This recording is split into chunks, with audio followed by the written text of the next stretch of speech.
అంటే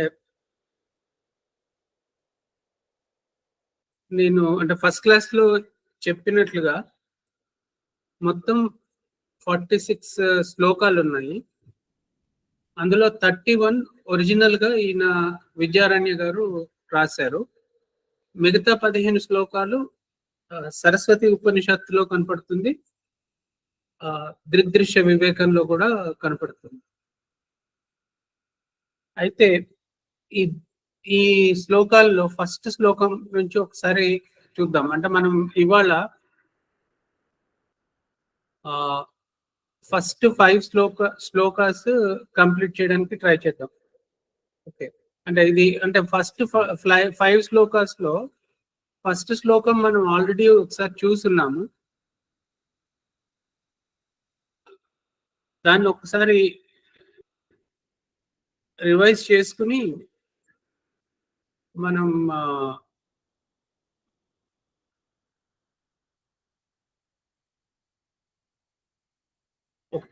అందులో అంటే ఏమేమి కవర్ చేసామో ఒకసారి చూసుకుని then we will go into other శ్లోకాస్. ఇందులో ఫస్ట్ శ్లోకం ఏంటంటే రూపం దృశ్యం లోచనం దృక్ తదృశ్యం దృక్తు మానసం దృశ్యాది వృత్తయా సాక్షి దృగేవా నతు దృశ్యతే. ఈ శ్లోకాలన్నీ 4 భాగాల్లాగా ఉన్నాయి. అంటే బహుశా ఈ భగవద్గీతలో ఉండేది అలాగే 4 పార్ట్స్ 4 భాగాలుగా ఉంటుంది. ఇందులో కూడా శ్లోకాలన్నీ 4 భాగాలుగా రాశారు. ఇందులో ఫస్ట్ పార్ట్ ఏంటంటే రూపం దృశ్యం లోచనం దృక్. ఇక్కడ రూపం దృశ్యం. అయితే రూపం దృశ్యం అన్న దగ్గర రూపం అంటే యాక్చువల్గా మనం రూపం అంటే తెలుగులో మనం యూజ్ చేసే రూపం లాగా అనుకుంటాం, కానీ రూపం అంటే రంగులు అని. అంటే ఈ రంగుల నుంచే మనం ప్రతి ఒక్క రూపాన్ని గుర్తిస్తాం. సో ఒక రూపాన్ని గుర్తించాలి అంటే మనకు ఒక రంగుల కలయిక లాంటిది అది. సో ఒక దృశ్యం అంటే చాలా రకాల రంగులు కనపడుతున్నాయి. అంటే ఆ దృశ్యాన్ని మనం గుర్తిస్తున్నాం. గుర్తించేది ఎలా గుర్తిస్తున్నాము అంటే కళ్ళ ద్వారా. సో అదే చెప్తున్నారు, రూపం దృశ్యం లోచనం దృక్ తదృశ్యం దృక్తు మానసం. ఇది సెకండ్ పోర్షన్. సెకండ్ పార్ట్ లో ఏమంటున్నారంటే ఆ చూస్తున్న దృశ్యాన్ని మనసు చూస్తుంది అన్నారు. అంటే అదే మనం ఫస్ట్ క్లాస్ లో డిస్కస్ చేసినప్పుడు ఏం చేసామంటే ఈ కనపడుతున్న దృశ్యాన్ని చూస్తున్నవి కళ్ళు, కానీ మనం ఇంకా లోపలికి వెళ్ళి చూస్తే అవి కళ్ళు కాదు మనసు అని తెలుసు. సో ఈ మనసు నుంచి ఏమైంది, దృశ్యాది వృత్తయ సాక్షి అంటారు. అంటే ఈ మనసులో జరిగే మార్పులు కూడా మనం చూడగలుగుతున్నాం. అది చూస్తున్న వాళ్ళని ఏమన్నామంటే సాక్షి అన్నాం. అంటే మనసులో మనం రకరకాల ఆలోచనలు వస్తుంటాయి, ఆ ఆలోచనలన్నీ కూడా మనకు తెలుస్తున్నాయి. అంటే ఈ మనసు కన్నా వేరుగా తెలుసుకుంటున్న వాళ్ళు ఒకళ్ళు ఉన్నారు మనలో. ఆ తెలుసుకుంటున్న వాళ్ళు సాక్షి అన్నాం. అయితే అక్కడ దాకా వచ్చి మనం ఆగాము. ఆ తర్వాత మనం డిస్కస్ చేయలేదు. అంటే ఈ తర్వాత ఏమన్నారంటే దృగేవ నతు దృశ్యతే. అంటే ఈ సాక్షి ఎవరైతే ఉన్నారో ఆ సాక్షిని మళ్ళీ వేరుగా మనం చూడలేం. అంటే మనకి కనపడే దృశ్యం కానీ మనసులో జరుగుతున్న మార్పులు కానీ ఇవన్నీ తెలుసుకుంటున్న వాళ్ళు ఒకళ్ళు ఉన్నారు.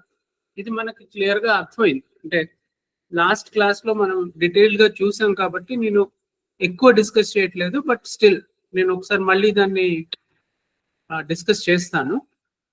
సో ఇక్కడ ఏంటి అని అంటే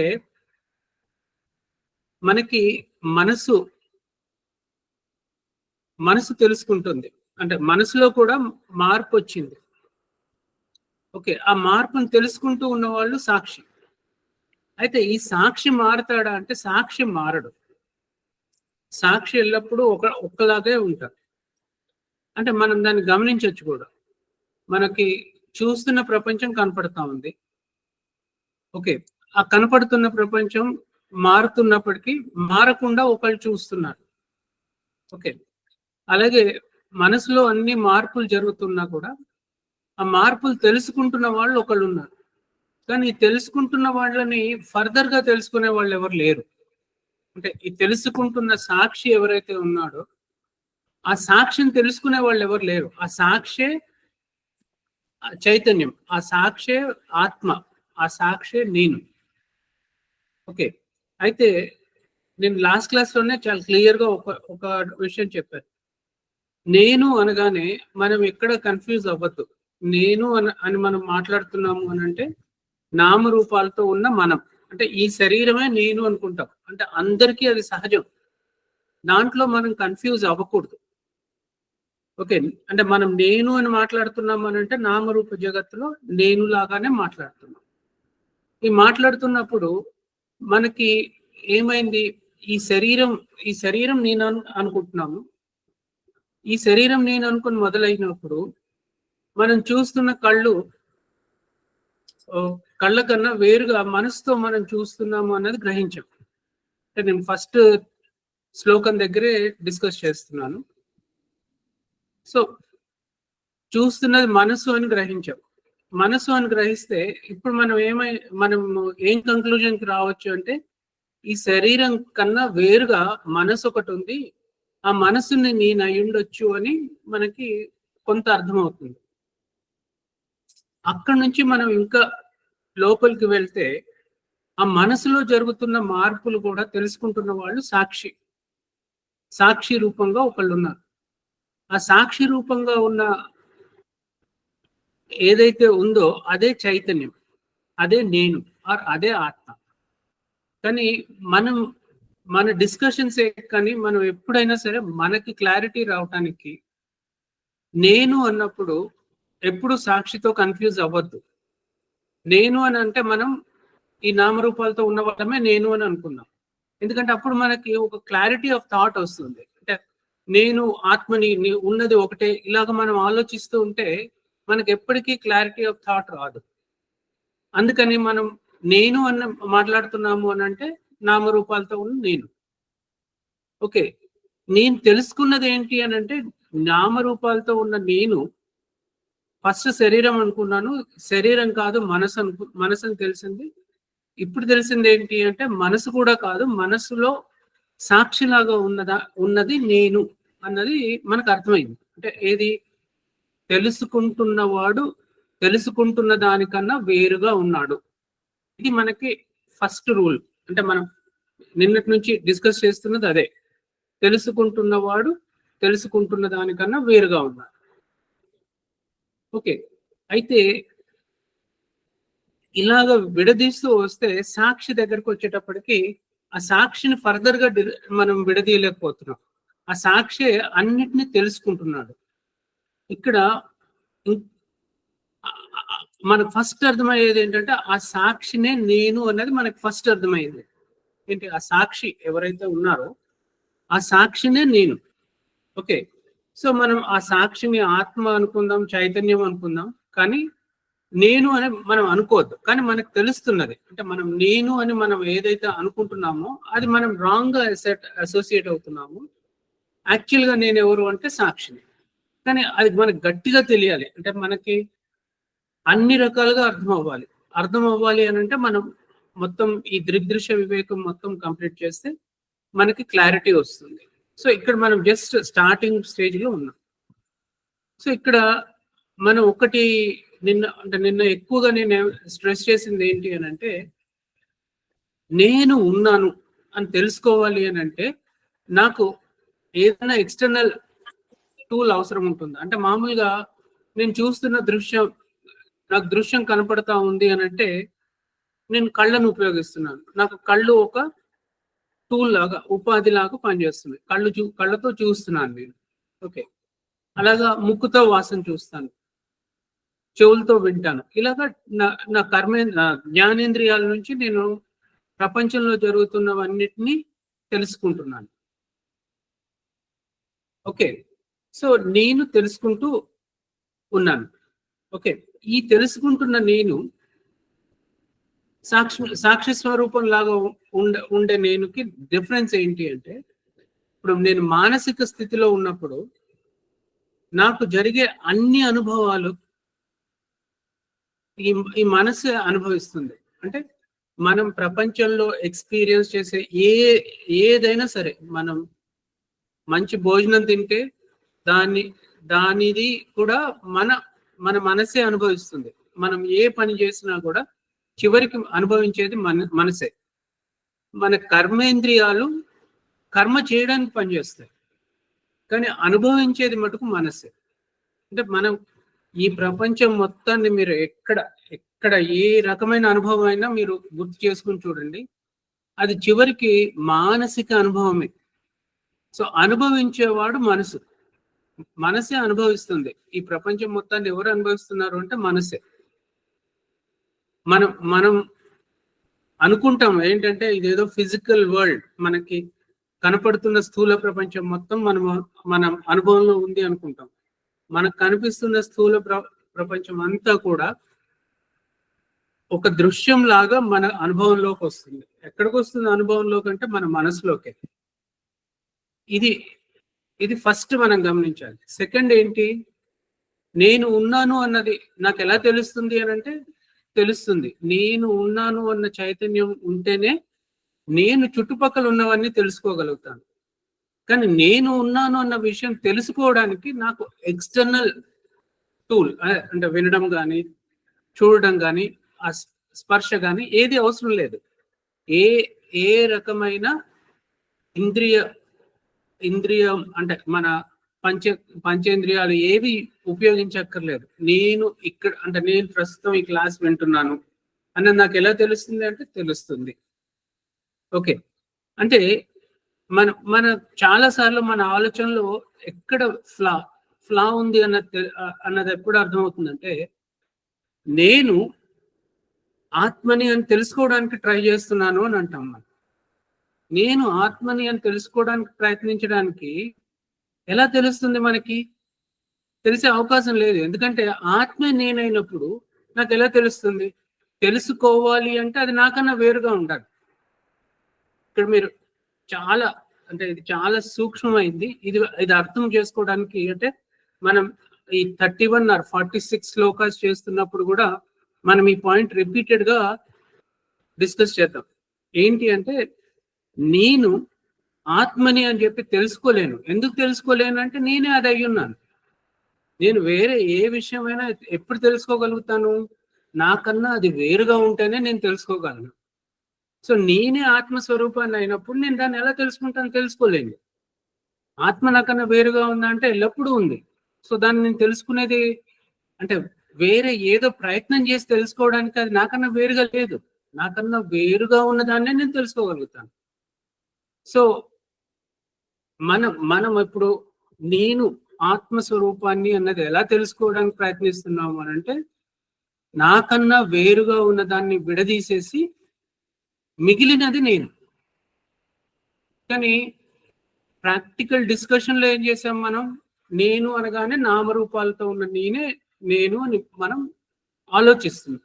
okay, that is a fundamental thing. అంటే I wanted to tell first, అంటే ఇది మనకు ఫస్ట్ శ్లోకంలో మనం అర్థం చేసుకోవడానికి ప్రయత్నించింది. ఓకే, ఇందులో ఏమన్నా క్వశ్చన్స్ కానీ డౌట్స్ కానీ ఉంటే ఉంటే చెప్పండి first. We will discuss on that. Okay, మళ్ళీ మన సెకండ్ శ్లోకం చదివేటప్పుడు అది యూజ్ చేస్తాను. ఓకే, ఏదన్నా అంటే ఇక్కడ ఏదైనా మనకి డౌట్ కానీ ఏదైనా ఉంటే మనం ఒకసారి డిస్కస్ చేద్దాం. ఎందుకంటే నేను ఉన్నాను అన్న విషయం నాకు ఎలా తెలుస్తుంది అన్న దాని మీద మీరు కొంచెం గమనించండి. అంటే నాకు తెలియాల్సిన అవసరం లేదు. నేను ఉన్నాను అన్నది బై డిఫాల్ట్ నేనున్నాను, నేనే తెలుసుకుంటున్నాను. కాబట్టి తెలుసుకునేదంతా కూడా నేనే. సో నేనున్నాను అన్న విషయం నాకు తెలియాల్సిన అవసరం లేదు. నేను ఉంటేనే నాకు వేరే విషయాలు తెలుస్తాయి. ఓకే, ఇది చాలా ఫండమెంటల్ రూల్. సెకండ్ థింగ్ ఏంటంటే, మనం కర్మ నేను చేయట్లేదు అన్నదానికి మనం చాలా డిస్కస్ చేస్తున్నాం. అసలు కర్మ అంటే ఏంటి? కర్మ చేస్తున్నామన్న విషయం మనకు తెలుస్తూ ఉంది. సో కర్మ చేస్తున్నామన్న విషయం మనకు తెలుస్తున్నప్పుడు ఆ కర్మ చేసేది ఎవరు? నేను కాదు. ఎందుకంటే నాకన్నా వేరుగా ఉన్నదే నాకు తెలుస్తుంది. సో కర్మ ఎవరు చేస్తున్నారు? నేను కాదు అన్న దగ్గర నేను సాక్షిలాగా మాట్లాడుతుంటే నేను కాదు. నేను మనసు కానీ, నేను శరీరం మనసులాగా మాట్లాడితే నేనే. ఎందుకంటే నేను చేసే కర్మలో వచ్చిన ఫలితం అంతా అనుభవిస్తున్నాను. అనుభవిస్తున్నది ఎవరు? మనసు. ఆ మనసులో ఉన్న నేను. ఓకే. సో కర్మ నేను అనుభవిస్తున్నాను. అనుభవిస్తున్నది ఎక్కడ? మనసులో. సో ఆ మనసు నేనా అంటే నేను కాదు. అది మనకు అర్థమైంది. సో కర్మ చేస్తున్న వాళ్ళు నేను కాదు, అసలు కర్మకు నాకు సంబంధం లేదు అని చెప్పడానికి యాక్చువల్గా కర్మ నేను చేయట్లేదు. ఓకే. కానీ మనం దాని మీద ఒక ఒక పెద్ద టెక్నాలజీ, అంటే ఒక పెద్ద టెక్నాలజీ సబ్జెక్ట్ లాగా మనం డిస్కస్ చేస్తున్నాం. యాక్చువల్గా చాలా సింపుల్. కర్మ నేను చేయట్లేదు. ఏ కర్మ నేను చేయట్లేదు. కానీ ఆ అనుభవం, అంటే ఆ ఫలితం వచ్చినప్పుడు, ఆ ఫలితం ఎప్పుడైతే నేను మానసికంగా అనుభవిస్తున్నానో అప్పుడు నేను అనుభవిస్తున్నాను కాబట్టి నేనే ఆ కర్మ చేశాను, నేనే అవన్నీ అనుభవిస్తున్నాను అని అనుకుంటున్నాను. ఆ అనుభవిస్తున్న మనసు కూడా నేను కాదు అన్నది మనకు తెలుసు కాబట్టి ఏ కర్మ నేను చేయట్లేదు, ఏది నాకు అనుభవంలో లేదు. ఓకే. అది చాలా ఫండమెంటల్ థింగ్. కానీ మనం దాన్ని గట్టిపరుచుకోవాలి, దాన్ని బాగా బాగా అర్థం చేసుకోవాలి. Okay. So this is the first step. Okay. అయితే ఇందులో ఏంటంటే మనం తెలుసుకుంటున్నది ఏది కూడా మన అనుభవంలో లేనిది కాదు. అంటే మనం ప్రతి ఒక్కటి మన అనుభవపూర్వకంగా మనం తెలుసుకోవచ్చు. అంటే దీంట్లో మనకి ఏ రకమైన బిలీఫ్ అక్కర్లేదు. అంటే నేను ఇప్పటిదాకా డిస్కస్ చేసిన ఏ విషయమైనా సరే మనకు అనుభవపూర్వకంగానే తెలుస్తుంది. ఓకే.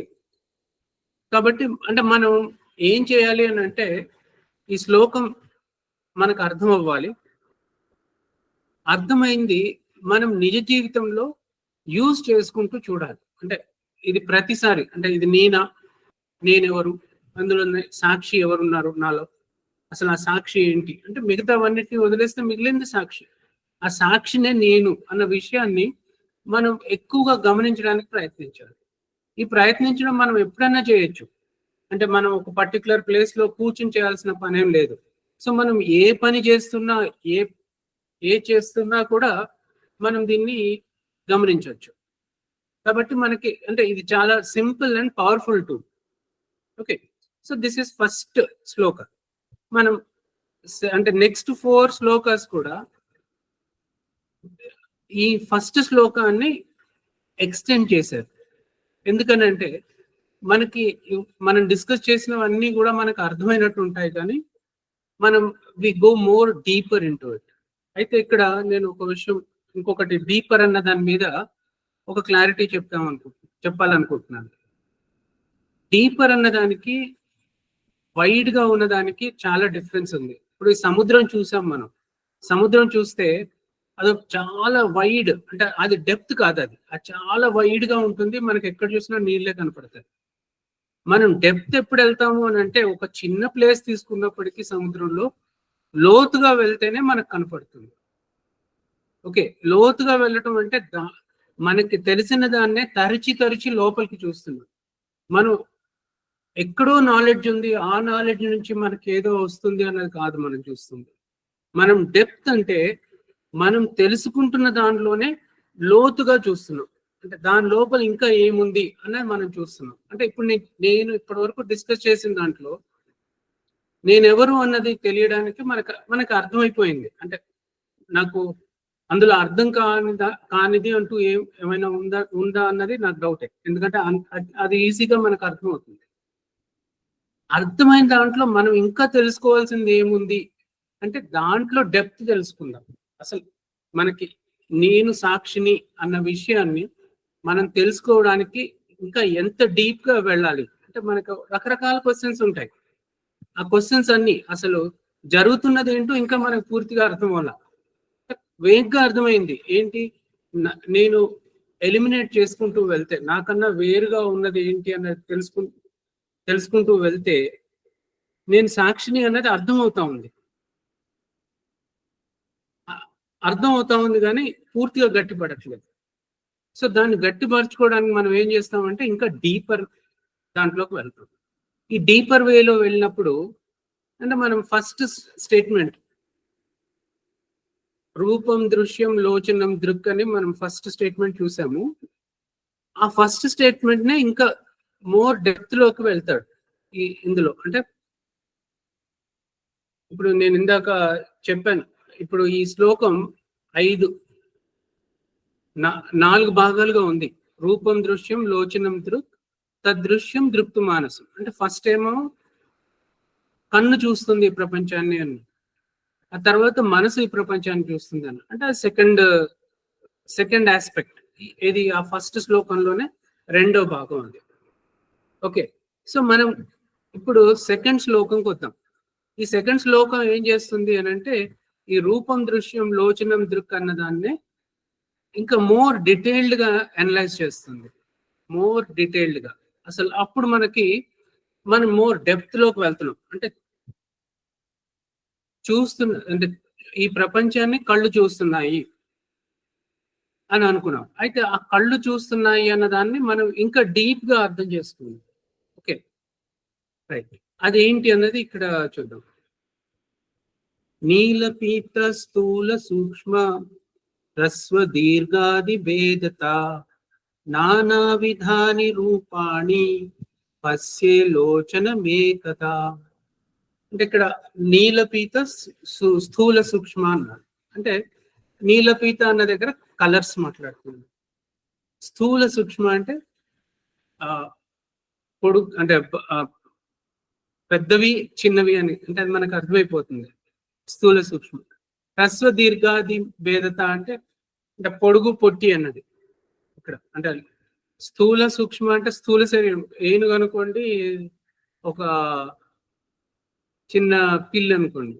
ఓకే, సో స్థూల సూక్ష్మ అంటే మనకు అర్థమైపోతుంది. అంటే ఈ భేదాలన్నీ మనకు కనపడుతున్నాయి.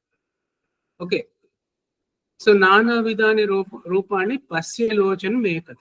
అంటే ఇక్కడ మనం అర్థం చేసుకోవాల్సింది ఏముంది అంటే అంత డీప్ గా అర్థం చేసుకోవాల్సింది ఏముంది. ఓకే, సో దాన్ని ఒకసారి గమనిద్దాం.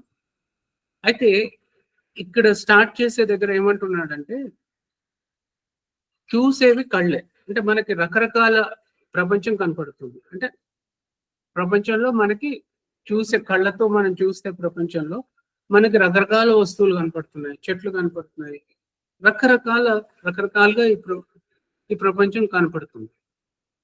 సో ప్రపంచం ఎన్ని రకాలుగా కనపడుతున్నా కానీ తెలుసుకుంటున్నవాడు ఒక్కడే.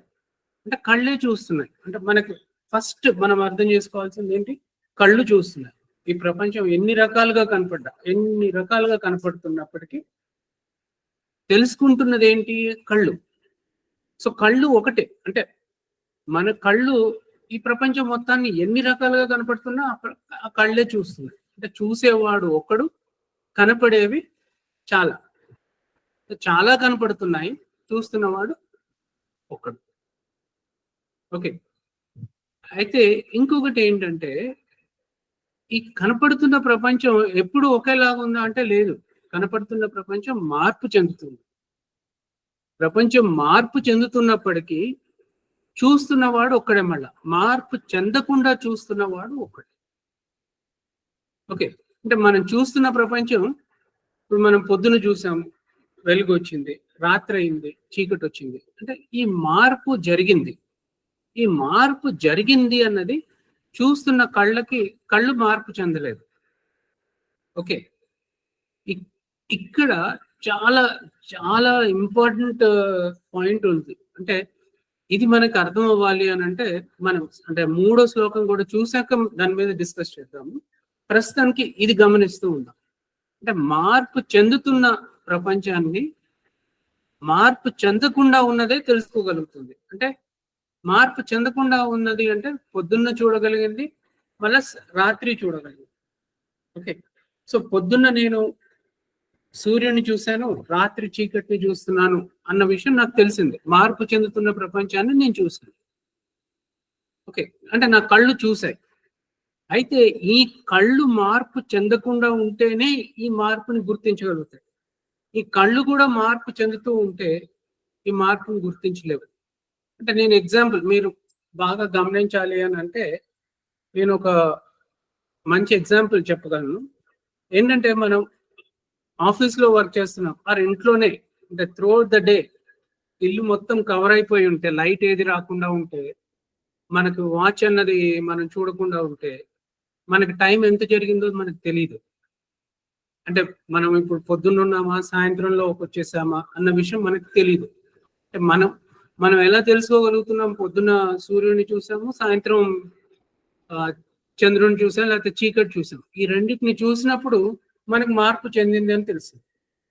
సో మనం ఉన్న రూమ్ కంటిన్యూస్ గా మనం ఒక ఏసీ ఎన్వైరన్మెంట్, క్లోజ్డ్ ఎన్వైరన్మెంట్ ఉంటే, ఆ టైం ఎంత అయిందో మనకు తెలియని పరిస్థితుల్లో ఉంటే, మనం బయటకు వచ్చి చూస్తే కానీ మనకి తెలియదు. అంటే మనం పొద్దున పూట ఉన్నామా రాత్రి పూట ఉన్నామా ఏమైంది అన్నది మనకు తెలియదు. ఎందుకంటే మనం మార్పు చెందుతున్న దాంతో పాటు మార్పు చెందకుండా మనం లేము అక్కడ. అంటే ఆ మార్పుతోనే ఉండిపోయాం. అంటే పొద్దున్న నుంచి రాత్రి అయింది, కానీ ఆ రాత్రి అవుతుంది అన్న విషయాన్ని గమనించలేకుండా మనం ఒకటే ఒక ఎన్వైరన్మెంట్ లో ఉండటం వలన మనకు తెలియలేదు. అంటే ఇక్కడ మనం మార్పు చెందుతున్న దాంతోనే ఉండిపోయినట్టు లెక్క. ఓకే, దీన్ని మోర్ క్లియర్ గా మనం నెక్స్ట్ దాంట్లో అర్థం చేసుకుందాం. ఎందుకంటే ఆ మనసు గురించి కూడా అర్థం చేసుకున్నాక మనకి ఎక్కువ క్లారిటీ వస్తుంది. అంటే ఇక్కడ ఫస్ట్ రూల్ మనం తెలుసుకోవాల్సింది ఏంటంటే, మార్పు చెందుతున్న ప్రపంచాన్ని చూస్తున్న కళ్ళు మార్పు చెందకుండా చూస్తుంది. ఓకే, అవి ఎల్లప్పుడూ మార్పు చెందకుండా చూస్తున్నాయి. ఈ ప్రపంచం మొత్తం మనకు తెలుస్తుంది. ఓకే, ఇది చాలా చాలా ఇంపార్టెంట్ పాయింట్. అంటే దీంట్లో మనం మోర్ డెప్త్ లోకి వెళ్తాం. ఓకే, అప్పుడు మనకి అసలు ఈ ప్రపంచం బాగా అర్థమవుతుంది. ఈ ప్రపంచంలో మనం ఎలాగ అటాచ్ అయిపోతున్నాము అన్నది కూడా మనకు బాగా అర్థం. ఓకే, సో ఇందులో అంటే మనకి సెకండ్ శ్లోకంలో మనకి ఇంపార్టెంట్ పాయింట్ ఏం చెప్పారు అని అంటే, చూసేవాడు ఒక్కడు, చూస్తున్నవి ఎన్నో ఉన్నాయి. అంటే ఈ ప్రపంచంలో చాలా రకాలు ఉండొచ్చు. ఎన్ని వస్తువులను చూస్తున్నప్పటికీ చూస్తున్నవాడు ఒక్కడే, తెలుసుకుంటున్నవాడు ఒక్కడే.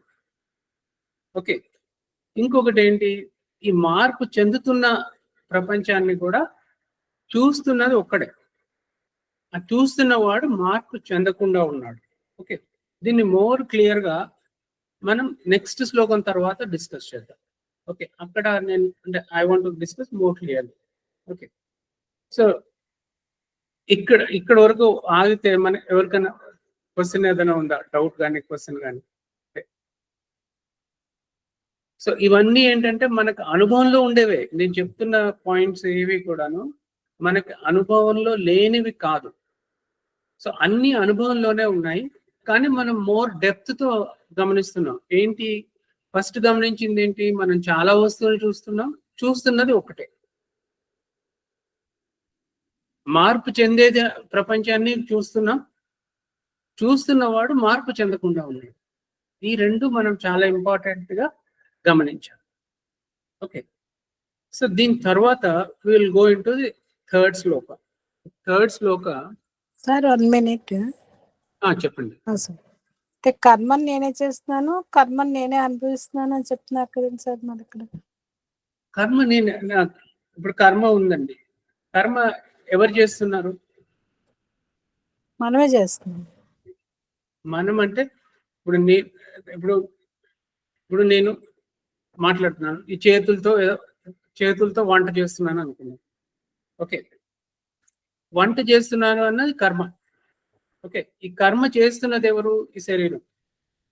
ఆ కర్మ చేస్తుంది అన్న విషయం మనకు తెలుస్తుందా లేదా? మనకు తెలుస్తుంది. మనకు తెలిసినప్పుడు ఆ కర్మ చేస్తుంది అంటే నాకన్నా వేరుగా జరుగుతా ఉంది. నాకన్నా వేరుగా జరుగుతుంది అంటే కర్మ చేస్తున్నది నేను కాదు. ఓకే, కానీ ఈ కర్మ చేస్తున్న దాని అనుభవం నాకు వస్తా ఉంది. ఆ అనుభవం ఎక్కడ వస్తా ఉంది? నాకు నా మనసులో వస్తా ఉంది. ఆ మనసు నేనా అంటే మనసు కూడా నేను కాదు, కానీ ఆ మనసు అనుభవిస్తూ ఆ మనసు వలన మనం ఈ శరీరానికి ఈ మనసుకి గట్టిగా అటాచ్ అవుతున్నాం. ఈ మనసుతో మనం గట్టిగా అటాచ్ అవుతుంది. సో మీరు అంటే ఆ కర్మ గురించి మనం అర్థం చేసుకోవాలి అని అంటే ఈ మనసు అంటే థర్డ్ శ్లోకం తర్వాత మనకి ఇంకా క్లారిటీ ఎక్కువ వస్తుంది. అంటే ఇప్పటి వరకు మనం ఏంటంటే అంటే నేను నిన్న అంటే సింపుల్ గా ఏం చెప్పాను, కర్మ మనం చేసింది కాదు అన్న దానికి ఏం చెప్తున్నానంటే నాకన్నా వేరుగా జరిగేది ఏది నేను కాదు. సో కర్మ నేను అంటే నా శరీరం చేస్తున్నప్పటికీ శరీరం నేను కానప్పుడు కర్మ నేను కాదు చేసింది. కానీ మరి ఆ అనుభవం నాకే వస్తుంది కదా అంటే ఆ అనుభవం వస్తున్నది మనసుకి. ఆ మనసు కూడా నేను కాదు. సో కర్మ అసలు చేస్తున్నది నేను కాదు. నేను ఎవరు అంటే నేను సాక్షిని మట్టుకే. అనుభవిస్తున్న వాడు ఎవరు అని అంటే మనసు. అంటే మామూలుగా అంటే దీన్ని ఏమంటారంటే ప్రతి ఒక్కటి అనుభవపూర్వకంగానే తెలుస్తుంది. అనుభవంగానే మీకు ఏదైనా అనుభవ రూపంగానే తెలుస్తుంది. మీకు ఏది కూడా ఈ ప్రపంచం మొత్తం మీకు ఏ రకమైన అనుభవం అయినా సరే మనసులోనే జరుగుతుంది. మనం ఏదో ఫిజికల్ వరల్డ్ ని మనం ఎక్స్పీరియన్స్ చేస్తున్నామని అనుకుంటాం, కానీ మనం యాక్చువల్ గా ఎక్స్పీరియన్స్ చేసేది మన మనసులోనే, మనలోనే. సో మనం యాక్చువల్ గా ఈ ప్రపంచం మొత్తాన్ని ఒక టీవీ చూస్తున్న దానికి మన ఈ ప్రపంచాన్ని చూస్తున్న దానికి ఏమీ తేడా లేదు. ఒకటే తేడా ఏంటి అని అంటే టీవీలో మనం ఏం యాక్ట్ చేయలేము. ఇక్కడ సపోజ్ నేను అక్కడికి వెళ్ళి మంచినీళ్ళు తెచ్చుకోవాలి అంటే నేను వెళ్ళి తెచ్చుకోగలను, నేను ఏదో ఒక పని చేయగలను. ఏది ఈ మెలకువ స్థితిలో నేను అనుభవిస్తున్న ప్రపంచంలో నేను ఏదో ఒక పని చేయగలను అని అనుకుంటా. కానీ ఏది చేసినా కూడా నా అనుభవం అంతా కూడా మనసులోనే. నేను ఇక్కడ నుంచి అక్కడ దాకా నడిచాను అని అనుకుంటాను, కానీ అది నా మనసులోనే జరుగుతూ ఉంది. కానీ దాన్ని మీరు ఎక్కువ గమనించితే అర్థమవుతుంది. అది ఎప్పుడైతే అర్థమవుతుందో ఈ స్పేస్ అన్నది పోతుంది. అంటే మనం ఇక్కడ నుంచి అంత దూరం నడిచెళ్ళి నేను మంచినీళ్ళు తెచ్చుకున్నాను, టీ కాఫీ తెచ్చుకున్నాను అని అనుకోవడానికి అది ఏమవుతుంది అని అంటే అదంతా మానసికంగానే జరిగింది అన్న విషయం మనకి గ్రాడ్యువల్ గా గమనిస్తూ ఉంటే అర్థమవుతుంది. అది చాలా టఫ్ ఆస్పెక్ట్. ఆ ఆస్పెక్ట్ మనకి అర్థమవుతే అంటే ఈ ప్రపంచం మనకి వేరేలా కనపడుతుంది. మనం ఎంతసేపు ఏమనుకుంటామంటే ఈ ప్రపంచం నిజంగా ఉంది, దీన్ని మనం అనుభవిస్తున్నాము అన్న ఫీలింగ్ లో ఉంటాం. ఈ ప్రపంచం అంతా కనపడేదంతా సినిమా. ఈ సినిమా అన్నది మనకి ఎలాగ అర్థమవుతుంది, మనం అనుభవిస్తున్నది అంతా కూడా మన మనసులోనే అన్నది ఎప్పుడైతే మనం గమనించడం మొదలు పెట్టామో అప్పుడు అర్థమవుతుంది. శరీరాన్ని మనం ఈజీగా నేను శరీరాన్ని కాదు అని అనుకోగలుగుతాం. అంటే కంక్లూజన్ ఈజీ. ఎందుకంటే ఇది నా చెయ్యి అంటాను, ఇది నా కాలు అంటాను, ఈ షర్ట్ నాది అంటాను. సో ఈ షర్ట్కి ఈ చేతికి డిఫరెన్స్ ఉంది. అంటే రెండు నావే అని నేను క్లెయిమ్ చేసినప్పటికీ ఈ షర్ట్ తీసేయగలను, ఈ చెయ్యిని తీసేయలేను అంత ఈజీగా. అది ఆ డిఫరెన్స్. అంటే ఆ అటాచ్మెంట్ ఎందుకు వచ్చింది, ఆ అటాచ్మెంట్ నుంచి నేను ఎలాగ బయటపడతాను, ఇదే మనం చేసే ప్రయత్నం. ఓకే, ఇదే మనం we are trying to understand more clearly. Okay, so ఈ ప్రాసెస్లో మనం ఇప్పుడు ఈ చూసే ప్రపంచం దగ్గర ఏమనుకుంటున్నామంటే చూస్తున్న ప్రపంచం ఎన్ని రకాలుగా ఉన్నప్పటికీ చూస్తున్నవాడు ఒక్కడే. సెకండ్ ఏంటి, మార్పు చెందుతున్న ప్రపంచాన్ని చూస్తున్నవాడు ఒక్కడే. ఆ చూస్తున్నవాడు మార్పు చెందకుండా ఉంటేనే ఆ మార్పుని గమనించగలుగుతారు. ఏ మార్పునైనా మీరు ఎప్పుడు గమనించగలుగుతారు అని అంటే మీరు మార్పు చెందకుండా ఉన్నప్పుడే గమనించగలుగుతారు. ఓకే, మీరు మార్పు చెందారు అనుకోండి, అప్పుడు గమనించలేరు.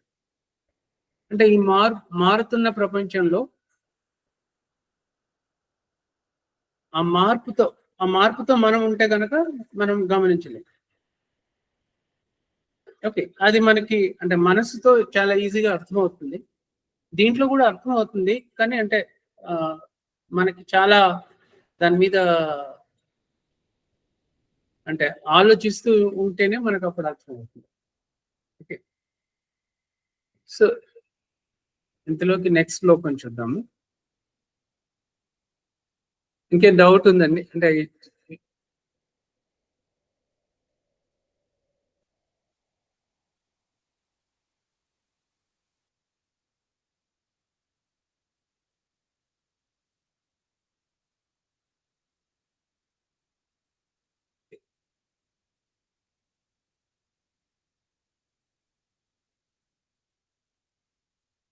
ఆంద్యమాంద్య పటుత్వేషు నేత్రధర్మేషు చైకతా సంకల్పయే మనశ్రోత్ర స్వగాదౌ యోజ్యతామితం. ఆంద్యమాంద్య పటుత్వేషు నేత్రధర్మేషు చైకతా అంటే ఇక్కడ మనం అంటే సెకండ్ స్టేజ్ కి అంటే మనం చూస్తున్న దాని నుంచి మనసు చూస్తుంది అని తెలుసుకోవడానికి అంటే మనం ఏమైంది ఫిజికల్ వరల్డ్ నుంచి మనం మనసు చూస్తుంది అని తెలుసుకోవడానికి ఏం చేసాము? ఇప్పుడు కళ్ళు మూసుకుంటే నాకు కనపడట్లేదు అన్న విషయం నాకు తెలిసింది. కళ్ళు తెరిస్తే నాకు కనపడతా ఉంది, కళ్ళు మూసుకుంటే నాకు కనపడట్లేదు. సో కనపడుతుంది, కనపడట్లేదు, ఆ రెండు విషయాలు నాకు తెలుస్తున్నాయి. అంటే ఈ తెలుసుకుంటున్నవాడు కళ్ళ కన్నా వేరుగా ఉన్నాడు. కళ్ళు చూస్తున్నాయి అని అనుకుంటున్నాం, కళ్ళు చూడకపోయినా తెలుసుకుంటున్నాను. అంటే సేమ్ దృశ్యాన్ని కనపడట్లేదు అని తెలుసుకున్నాను. లేకపోతే మసకగా కనపడతా ఉంది. నాకు సైట్ ఉంది, నేను సైట్లో సరిగ్గా చదవలేకపోతున్నాను అన్న విషయం నాకు తెలుస్తుంది. ఓకే, సో ఆంజ్యమాంజ్య అంటే ఈ సరిగ్గా కనపడట్లేదు, మసకగా కనపడుతుంది, ఇట్లాంటిది అంటే కళ్ళకి ఉన్న రకరకాల స్థితుల్ని మనం తెలుసుకోగలుగుతున్నాం. కళ్ళకి రకరకాల స్థితులు వస్తాయి. అంటే మనకి పూర్తిగా కనపడదు, వేగ్గా కనపడుతుంది, అంటే ఆ డిస్టెన్స్ వల్ల కనపడదు, లేకపోతే అక్కడ పొగమంచు అడ్డొచ్చి కనపడకపోవచ్చు, ఆర్ వేరియస్ రీజన్స్ మనకి అది కనపడట్లేదు, పూర్తిగా దృశ్యం క్లియర్ గా కనపడట్లేదు. అయితే అది క్లియర్ గా కనపడట్లేదు అన్న విషయం మనకు తెలుస్తా ఉంది.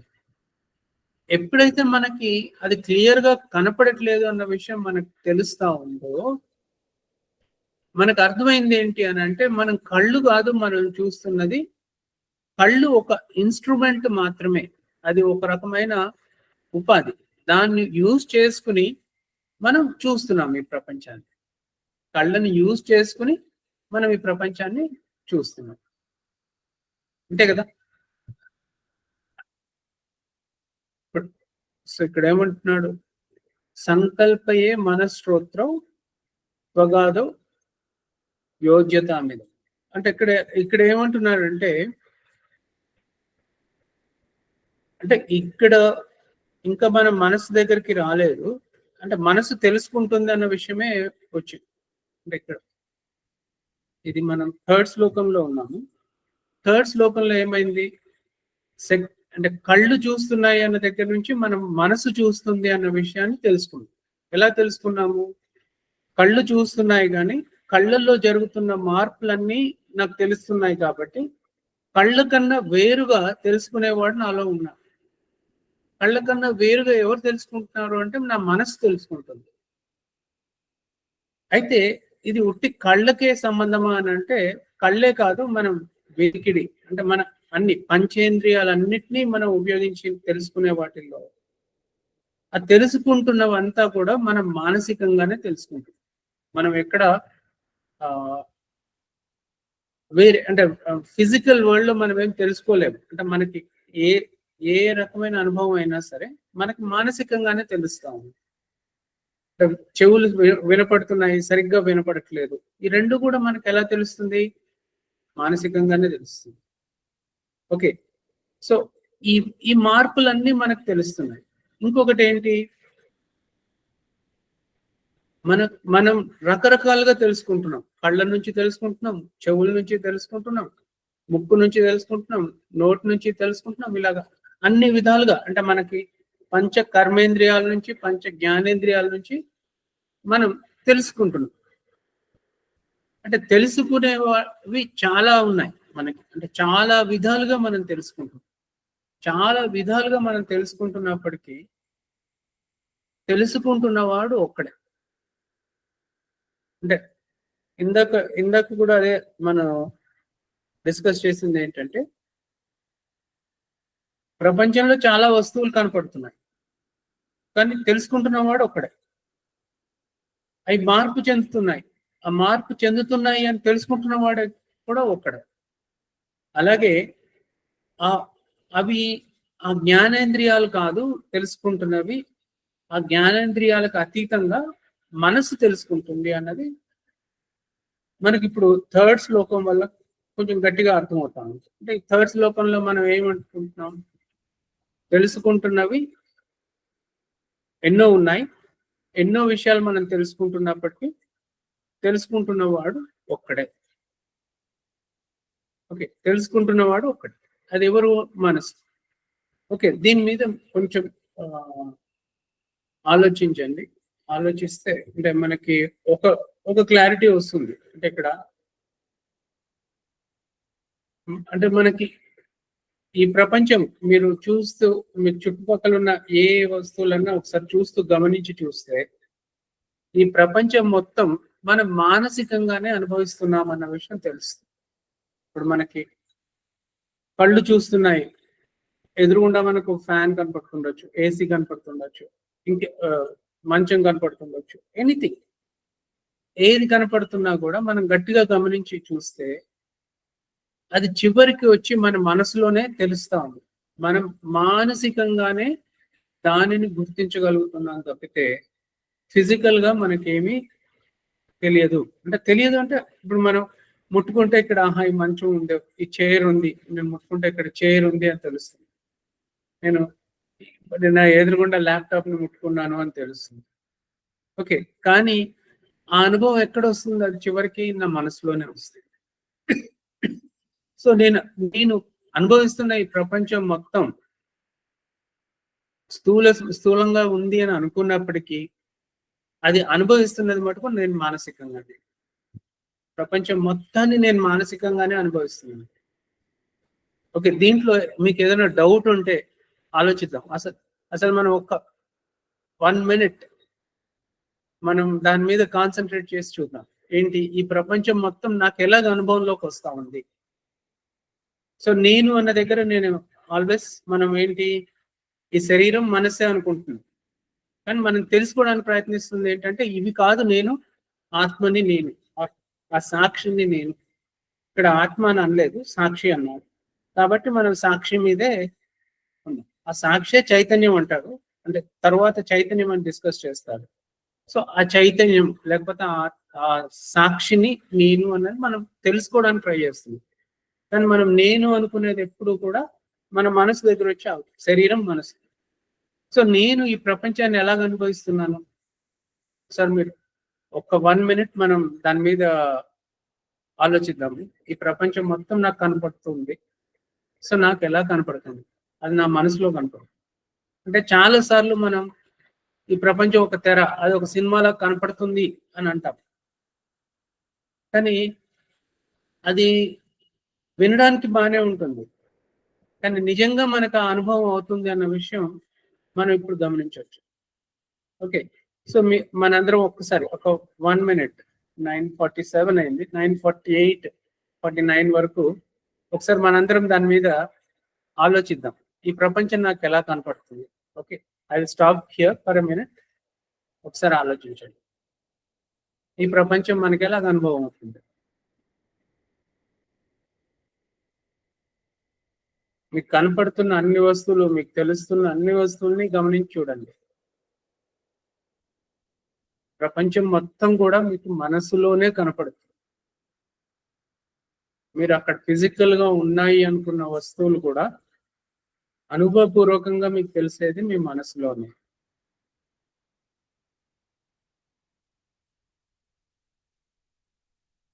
మన మన మనసే ఒక తెర, దాని మీద మనకి ఇవన్నీ కనపడుతున్నాయి. కానీ మనం ఏమనుకుంటున్నాము? ఈ ప్రపంచం నిజంగా ఉంది అని అనుకుంటున్నాం.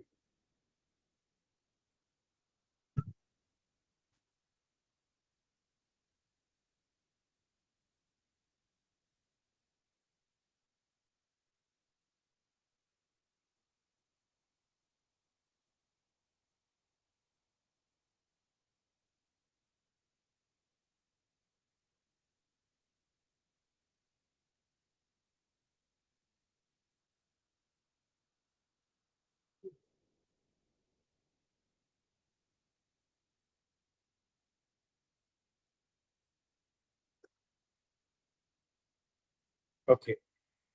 అసలు అంటే కొంచెమన్నా అనిపిస్తా ఉన్నా ఈ ప్రపంచం మనకు మనసులోనే కనపడుతుంది అన్న విషయం.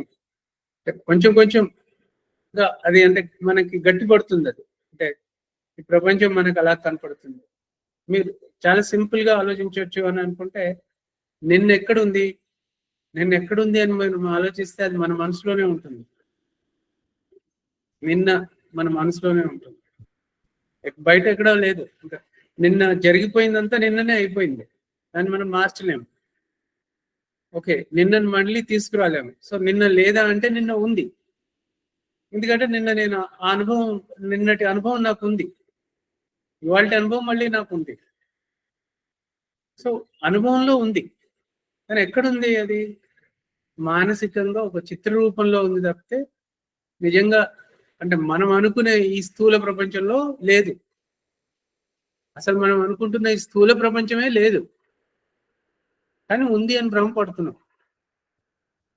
ఓకే. సో, అది మనం ఈ ఆలోచన అంటే నేనిప్పుడు చెప్తున్న ఆలోచనని మనం అంటే త్రూఅవుట్ అవర్ లైఫ్ మనం గమనిస్తూ ఉండాలది. అవును నిజంగా ఇది ఎలా ఉంది? ఇక్కడ ఎలాగ జరుగుతా ఉంది? అన్నది మనం గమనిస్తూ ఉంటే మనకి అర్థమవుతుంది. ఇది ఈ ప్రపంచం అంతా కూడా మనకు మనసులో కనపడుతుంది. అది ఎలా బిల్డ్ అయింది ఏంటి? అది మనం డిస్కస్ చేయొచ్చు యాజ్ వి ప్రోగ్రెస్. అంటే మనకు ఫస్ట్ ఏంటంటే మనం అన్ని టూల్స్ చూస్తున్నాం. ఈ టూల్స్ అన్నీ కూడా మనం చాలా కాంప్లెక్స్ అనుకున్నవి చాలా సింపుల్ గా కనపడుతూ ఉంటాయి. ఎందుకంటే మన అనుభవపూర్వకంగా తెలుస్తుంది. ఇప్పుడు మనం ఏదో బిలీఫ్ కానీ వేరే ఏం అవసరం లేదు. మనకు అనుభవపూర్వకంగా తెలుస్తా ఉంది. సో నెక్స్ట్ శ్లోకం ఒకసారి చూసి వి విల్ స్టాప్. అంటే ఎందుకంటే ఈ నెక్స్ట్ శ్లోకం చాలా అంటే అది మనం ఒక సెషన్ డిస్కస్ చేయడం బెటర్. ఎందుకంటే అందులోనే మార్పు చెందుతున్న ప్రపంచం సో మనం ఉంటే ఏమవుతుంది, మనం లేకపోతే ఏమవుతుంది అన్నది అర్థమవుతుంది.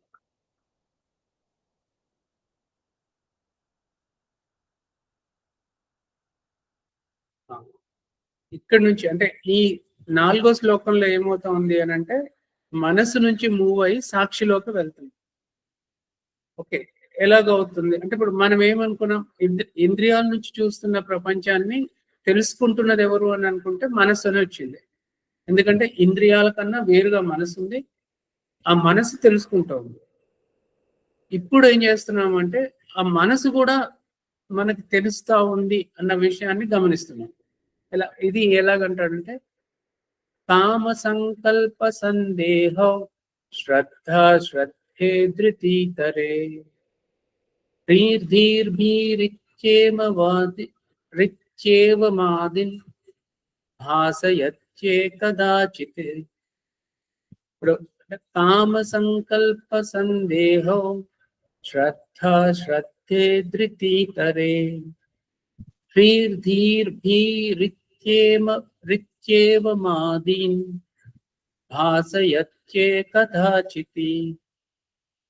ఇక్కడ ఏమంటున్నారంటే కామ సంకల్ప సందేహం.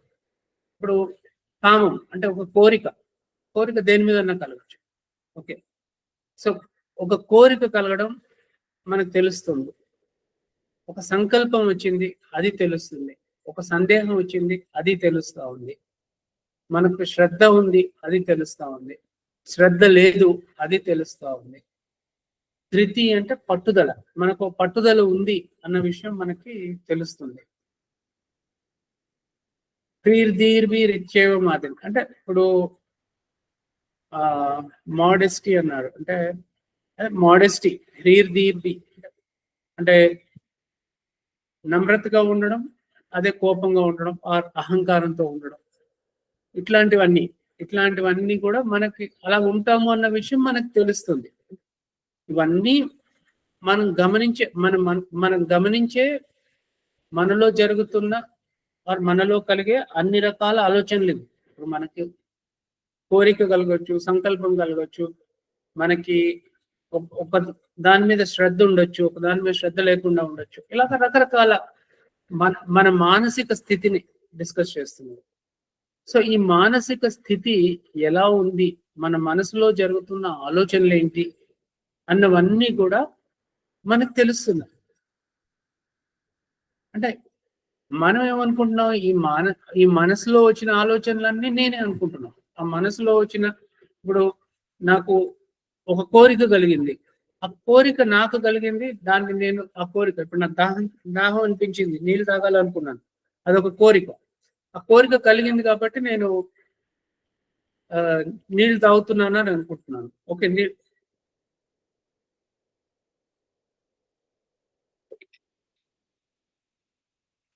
ఓకే, అంటే ఇప్పుడు నేను నీళ్లు తాగాను అదంతా తీసుకుంటే, నా నేను చేశాను ఈ పని అని అంటే యాక్చువల్ గా నేను అన్న సాక్షి ఇదంతా చూస్తున్నా. దాహం వేసింది, మంచినీళ్ళు తీసుకున్నాడు, మంచినీళ్ళు తాగాడు. ఓకే, ఇంతవరకు తెలిసింది కదా, నా మనసుకు తెలుస్తాం. మనసు కూడా కాదు, నాలో ఉన్న సాక్షికి తెలుస్తాం. మనసుకు కూడా తెలియచ్చు, ఏంటంటే అది ఒక సంకల్పం, నీళ్ళు తాగాలన్న సంకల్పం ఉండొచ్చు, ఒక కోరిక ఉండొచ్చు, ఒక అవసరం ఉండొచ్చు, ఏదైనా. సో ఇవన్నీ కూడా తెలుస్తున్నాయి. సో ఇవి తెలుసుకుంటున్నవాడు వేరుగా ఉన్నాడు. అంటే సాక్షి అన్నవాడు అనుభవించేవాడు కాదు, సాక్షి అన్నవాడు ఊరికే తెలుసుకుంటున్నవాడు మాత్రమే. ఓకే, సో ఈ రకరకాల ఆలోచనలు, రకరకాల కోరికలు, రకరకాల స్థితులు, అంటే మన మానసిక స్థితి, అంటే ఒకదాని మీద శ్రద్ధ ఉండడం, శ్రద్ధ లేకపోవడం, పట్టుదల ఉండడం, పట్టుదల లేకపోవడం, ఇలా రకరకాలు, ఇవన్నీ కూడాను మన మానసిక స్థితి. ఈ మానసిక స్థితి కూడా మనకి తెలుస్తా ఉంది. అంటే ఈ మనసు కన్నా వేరుగా ఒకళ్ళు ఉన్నారు, ఆ ఎవరైతే ఉన్నారో వాళ్ళు తెలుసుకుంటున్నారు అన్నది ఫస్ట్ ఈ స్టేజ్ వరకు చెప్తున్నారు. ఓకే, ఇక్కడ మనం ఒకటి అంటే గమనిద్దాం, మానసిక స్థితిలో మార్పు చెందుతూ ఉంటుంది, మార్పు చెందకుండా ఉంటుంది. అంటే తెలుసుకుంటున్న వాడు మార్పు చెందకుండా ఉంటాడు, తెలుస్తున్న విషయం మార్పు చెందొచ్చు, మార్పు చెందకపోవచ్చు. ఓకే, బట్ తెలుసుకుంటున్న వాడు మార్పు చెందకుండా ఉంటాడు. మార్పు చెందకుండా ఉంటేనే వాడికి తెలుస్తుంది. ఓకే, మార్పు చెందుతున్నవాడు అనుభవిస్తున్నాడు, మార్పు చెందుతున్నవాడు అనుభవిస్తున్నాడు, మార్పు చెందకుండా ఉన్నవాడే తెలుసుకుంటున్నాడు. ఓకే, దీన్ని మనం కొంచెం అర్థం చేసుకోవడానికి చూద్దాం. అంటే ఇక్కడ ఇప్పుడు దుఃఖం వస్తుంది, ఆ సంతోషం వస్తుంది, ఆ మెయిన్ గా మనకి ఏదో కొన్నిసార్లు మనం ఆలోచనలో ఎక్కడికో వెళ్ళిపోతాం, మన ఆలోచనలు ఎటో వెళ్ళిపోయాయి. మనం ఇక్కడ కూర్చుని ఉంటాము, నేను మాట్లాడుతున్నదే ఉండొచ్చు, బట్ మీ ఆలోచనలు ఎక్కడికో వెళ్ళి ఉండొచ్చు, ఎక్కడికో వెళ్ళి అది ఎలా వెళ్ళాయి అంటే మనకు తెలియదు, మన కంట్రోల్లోనే లేదు. ఆ ఎప్పుడైతే ఆ ఆలోచనలతో మనం కూడా వెళ్తున్నామో అప్పుడు మార్పు చెందుతున్న ఆలోచనలతో మనం ఉన్నాం. ఆ మార్పు చెందుతున్న ఆలోచనలతో మనం ఉండేటప్పటికి మనం మన స్థితిలో లేము. ఓకే, సో దీన్ని అర్థం చేసుకోవడానికంటే నాకు ఒక ఇలిస్ట్రేషన్ ఉంది, కానీ అది మనం నెక్స్ట్ సెషన్లో చేద్దాం. అంటే ఆల్మోస్ట్ 10 అయిపోవచ్చింది. సో ఆ మార్పు చెందుతున్న వాడితో మనం ఉంటే మనకు ఆ మార్పు తెలియదు అన్న విషయాన్ని మనం గట్టిగా అర్థం చేసుకుని ఆ మార్పు చెందుతున్నప్పుడు మనం ఆ మార్పు చెందకుండా ఎలా ఉండాలి అన్నది మనం తెలుసుకుంటే ఆ మార్పుతో విడిపోతాము. ఎప్పుడైతే ఆ విడిపోవడం మొదలవుతుందో మనం సాక్షి స్థితికి వచ్చేస్తాం. అంటే ఇక్కడ మనం ప్రయత్నిస్తుంది ఏంటంటే, నేను మనసు వరకు నేను మనసుని అంటే అన్న విషయాన్ని నాకు బాగా తెలిసింది, కానీ ఆ మనసు నుంచి నేను సాక్షిని అన్న విషయాన్ని తెలుసుకోవడానికి మనం ట్రై చేస్తుంది. ఎప్పుడైతే నేను సాక్షిని అని తెలుసుకోవాలి అని అంటే ఎలా తెలుసుకుంటున్నాను, నాకన్నా వేరుగా ఉన్న వాటినన్నిటిని తీసేస్తుంది. నాకన్నా వేరుగా ఉన్న వాటిని తీసేస్తూ పోతే మిగిలిందే నేను. ఆ మిగిలింది ఎవరు అని అంటే సాక్షి. అది సాక్షి మిగిలింది అన్న విషయం మనకు తెలుస్తా ఉంది. అయితే ఈ మార్పు చెందుతున్న వాటితో ఉండడం, ఆ మార్పు చెందకుండా ఉండడం, ఇట్లాంటివన్నీ మనం క్లియర్గా ఒక సెషన్లో అర్థం చేసుకుందాం. దాంతో పాటు ఈ సాక్షి స్వరూపం ఎలాగుంది, అసలు అది సాక్షి ఎలాగైంది, దాని క్యారెక్టరిస్టిక్స్ ఏంటి అన్నది మనం నెక్స్ట్ సెషన్ లో తెలుసుకుందాం. ఓకే, సో ఇక్కడ మనం we will stop for today. ఏమైనా క్వశ్చన్స్ ఉంటే we will discuss. Okay sir 1 minute. చెప్పండి. సాక్షి మనం ఈరోజు కొన్ని